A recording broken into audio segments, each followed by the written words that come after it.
Sa tala ng WHO o ng World Health Organization, pagkalunod ang pangunahing sanhi ng death by injury sa mga kabataan sa Pilipinas. Dahil dyan, mahalagang magkaroon ng sapat na bilang ng lifeguards sa mga public swimming pool. Live mula sa Quezon City, si Dano Tingkungko, may paandar.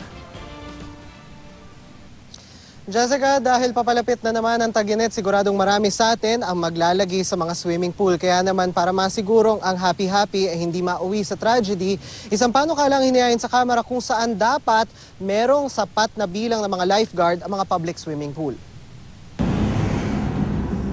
Ngayong umalinsangan na ang panahon, marami sa atin naghahanap kung saan pwedeng magpapresko. Kung walang oras o budget para mag-beach, nariyan ang mga public swimming pool. Pero di lang yan pampalamig ha, ito rin kasi ang panahon para sa ilang mag-aral lumangoy. Ang Olympic-size swimming pool halimbawa ng Marikina Sports Park, hindi lang daw training pool. Minsan, nagsisilbing daycare center raw ng ilang inang gustong matutong lumangoy ang mga anak. Halimbawa, bibili sila sa baba ng pagkain or mamamalengke, ibinibilin po nila sa amin yung kanilang mga anak para bantayan. Talagang kayo hinahanap? Opo, kami pong lifeguard kasi tinatanong nila, siya ng lifeguard dito, kami po.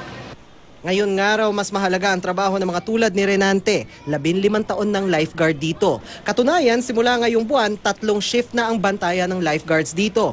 Umaga, hapon at gabi, tig-2 lifeguards kada shift. Mas maraming tao, syempre, mas concerned ka sa safety nila. Lalo pag pulikat, sir, mahirapan siyang umahon. Kung medyo mahina ang kanilang loob, ay siyempre, magpapanik sila, hindi lang gagawin. Yun. Doon po kasi nagsisimula ang lunod yung sa panic. Kamakailan, isang panukalang inihain sa Kamara kung saan dapat daw may isang lisensyadong lifeguard kada 250 square meters ang lahat ng public swimming pool. Ang operator ng pool kailangan magbigay patunay na may lifeguard na nagbabantay sa naturang swimming pool.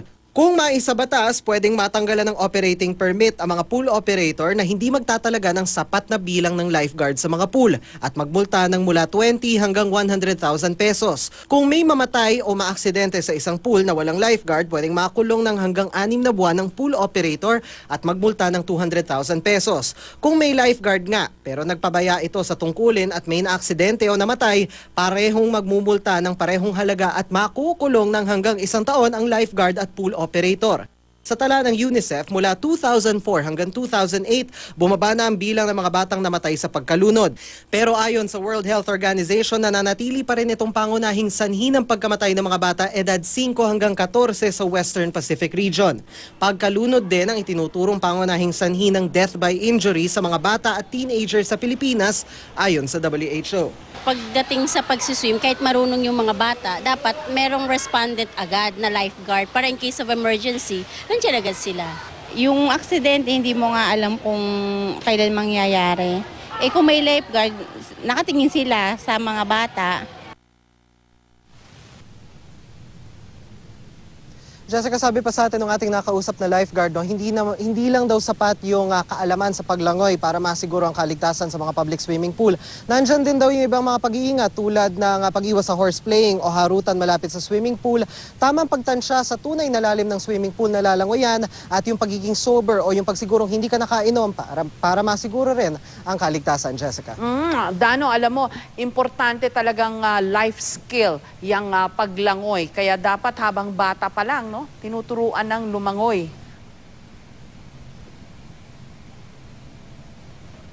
Correct, Jessica. At ang pinakamagandang panahon nga daw ay itong panahon ng tag-init, no? Dahil bukod sa walang pasok yung marami mga bata at mas magkakaroon sila ng oras ng paglangoy, no?